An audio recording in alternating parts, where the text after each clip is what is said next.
بسم اللہ الرحمن الرحیم۔ حدیث مبارکہ۔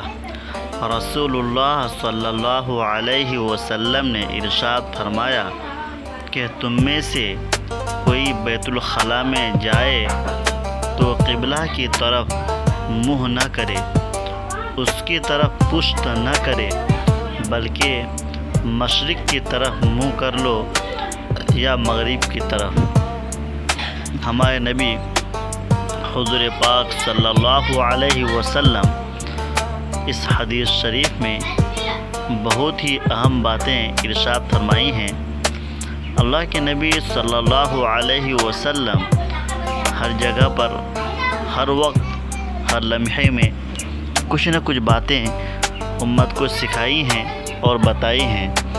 ہمارے نبی حضور پاک صلی اللہ علیہ وسلم اس حدیث شریف میں انسان کو استنجا کرنے کا طریقہ بتا رہے ہیں کہ انسان کے کھانے پینے کے بعد جو سب سے اہم ضروری چیز ہے وہ انسان کا استنجا بیت الخلاء کرنا ہے۔ اللہ کے نبی صلی اللہ علیہ وسلم نے ارشاد فرمایا کہ تم میں سے جب کسی کو استنجا لگے، جب قضاء حاجت کے لیے انسان جائے تو کس طرف منہ کر کے وہ انسان قضاء حاجت کے لیے بیٹھے، یا کس طرف پشت کرے، اس کا پیٹھ کس طرف ہو۔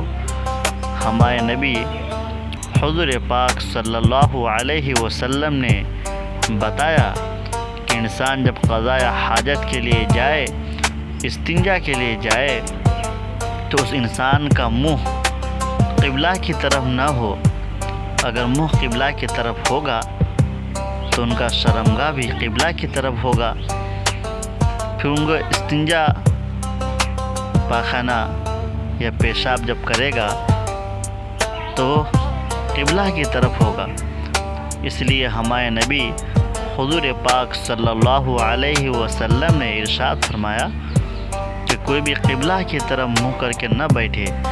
جو قبلہ کی طرف منہ کر کے بیٹھتا ہے وہ قبلہ کا دشمن ہوتا ہے، بلکہ قبلہ کی طرف تو منہ کر کے نماز پڑھنے کا حکم ہے۔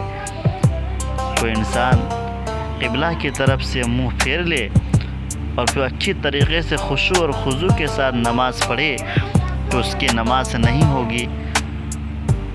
ہمارے نبی حضور پاک صلی اللہ علیہ وسلم قبلہ کی طرف منہ کر کے بیت الخلاء کرنے سے منع فرمایا ہے۔ ایسے ہی قبلہ کی طرف پشت بھی نہ کرے، پیٹھ بھی نہ کرے۔ اور قبلہ کی طرف پیٹھ کرے گا تو قبلہ کی بے حرمتی ہوگی، قبلہ کی بے عزتی ہوگی۔ اس لیے ہمارے نبی حضور پاک صلی اللہ علیہ وسلم قبلہ کی طرف پشت کر کے بیت الخلاء میں بیٹھنے سے، یا جنگل میں جب انسان قضاء حاجت کے لیے جائے تو قبلہ کی طرف پشت کر کے نہ بیٹھے۔ ہمارے نبی حضور پاک صلی اللہ علیہ وسلم قضاء حاجت کے وقت پشت کرنے اور منہ کرنے سے قبلہ کی طرف منع فرمایا ہے۔ اس سے یہ بات سمجھ میں آتی ہے کہ انسان جب ٹوائلٹ بنائے، پاخانہ بنائے یا پیشاب خانہ بنائے تو وہ انسان قبلہ کی طرف اس کا رخ نہ ہو، بلکہ دکن کی طرف یا اتر کی طرف رخ ہو۔ جب دکن یا اتر کی طرف رخ ہوگا، جب دکن کی طرف ہوگا، اس کا منہ دکن کی طرف ہوگا تو پشت اتر کی طرف ہوگا، یا پھر اتر کی طرف جب اس کا رخ ہوگا، منہ ہوگا، تو دکن کی طرف اس کا پشت ہوگا، لیکن اس کا رخ پچھم کی طرف نہ ہو اور پورب کی طرف نہ ہو۔ اللہ کے نبی صلی اللہ علیہ وسلم اس حدیث شریف میں بہت ہی اہم مسائل امت کو سمجھائی ہے تاکہ امت قبلہ کا دشمن نہ ہو قبلہ کی عظمت، قبلہ کی حرمت اور قبلہ کی فضیلت امت کے دل میں ہمیشہ باقی رہے، قبلہ کے بارے میں انسان سوچتا رہے۔ ایسے ہی اللہ کے نبی صلی اللہ علیہ وسلم نے سوتے وقت میں قبلہ کی طرف پیر کرنے سے بھی منع فرمایا ہے کہ کوئی بھی قبلہ کی طرف پیر کر کے نہ سوئے، یہ قبلہ کے ادب کے خلاف ہے، قبلہ کے عظمت کے خلاف ہے، تو قبلہ کے حرمت کے خلاف ہے۔